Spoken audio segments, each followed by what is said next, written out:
ಸಂಗೊಳ್ಳಿ ರಾಯಣ್ಣ ಕಿತ್ತೂರಿನ ಅಮರವೀರ. ಸುಮಾರು ಒಂದು 1824 ಭಾರತದೊಳಗೆ East India company ದಿನದಿಂದ ದಿನಕ್ಕೆ ಬಲಿಷ್ಠ ಆಗಕತ್ತಿತ್ತು ರೀ.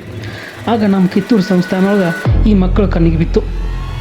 ಆದರೆ ನಮ್ಮ ಚೆನ್ನಮ್ಮ ಗೊತ್ತಲ್ರಿ, ಅನ್ಯಾಯಕ್ಕೆ ತಲೆಬಾಗೋರಲ್ರಿ ಇವರು. ಚೆನ್ನಮ್ಮ ಅವರು ಆಸ್ಥಾನದೊಳಗಿನ ನಮ್ಮ ರಾಯಣ್ಣ ಧೈರ್ಯಶಾಲಿ ಯೋಧ. ಇವ 7 ಅಡಿ ಘಟ, ಸೂಕ್ಷ್ಮ ದೃಷ್ಟಿ, ದೇಶ ಪ್ರೇಮದಿಂದ ಕೂಡಿರ್ತಕ್ಕಂಥ ಹೃದಯ.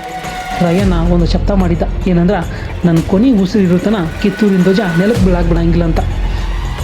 ಸ್ವಲ್ಪ ದಿನ ಕಳೀತಿದ್ದಂಗೆ ಬ್ರಿಟಿಷರು ಸೈನಿಕರು ಸಾವಿರಾರು ಸಂಖ್ಯೆಯೊಳಗೆ ಫಿರಂಗಿ ಆಧುನಿಕವಾಗಿ ಮಾಡಿರ್ತಕ್ಕಂಥ ಆಯುಧ ಹಿಡ್ಕೊಂಡು ಕಿತ್ತೂರಿನ ಮ್ಯಾಗ ದಾಳಿ ಮಾಡೇ ಬಿಟ್ಟರು.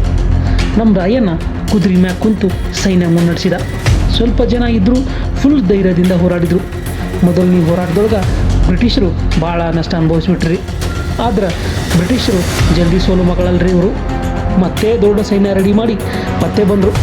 ನಿಮಗೆ ಗೊತ್ತಲ್ರಿ, ದುಶ್ಮನ್ ಕಹಾ ಹೇ ಅಂದ್ರೆ ಬಗಲ್ ಮೇ ಹೇ ಅಂತ. ನಮ್ಮ ರಹಸ್ಯ ನಮ್ಮವರೇ ಅವ್ರಿಗೆ ಹೇಳಿಬಿಟ್ರು. ಹೆಂಗೋ ಮಾಡಿ ಚೆನ್ನಮ್ಮ ಅವ್ರನ್ನ ಬೈಲ್ ಹಂಗಂತ ಜೈಲಿನೊಳಗೆ ಕೂಡಿ ಹಾಕ್ಬಿಟ್ರು. ಈ ಸುದ್ದಿ ಕೇಳಿ ರಾಯಣ್ಣ ಕಣ್ಣೊಳಗೆ ನೀರು ತುಂಬಿಕೊಂಡ, ಮನಸ್ಸಿನೊಳಗೆ ಬೆಂಕಿ ಹತ್ಕೊಂತು. ಈಗ ಒಂದು ಕಡೆ ರಾಣಿ ಜೈಲಿನೊಳಗೆ, ಒಂದು ಕಡೆ ಒಳಕುತಂತ್ರ, ಒಂದು ಕಡೆ ಬ್ರಿಟಿಷರು. ಇವ್ರನ್ನೆಲ್ಲ ನಮ್ಮ ರಾಯಣ್ಣ ಹೆಂಗೆ ನಿಭಾಯಿಸಿದ ಅಂತ ನಾನು ನೆಕ್ಸ್ಟ್ ಪಾರ್ಟ್ ಒಳಗೆ ನಿಮಗೆ ತಿಳಿಸ್ತೀನಿ ರೀ. ನಮಸ್ಕಾರ, ಮತ್ತೆ ಬರ್ತೀನಿ, ವೇಟ್ ಮಾಡ್ತೀರಿ. Thank you.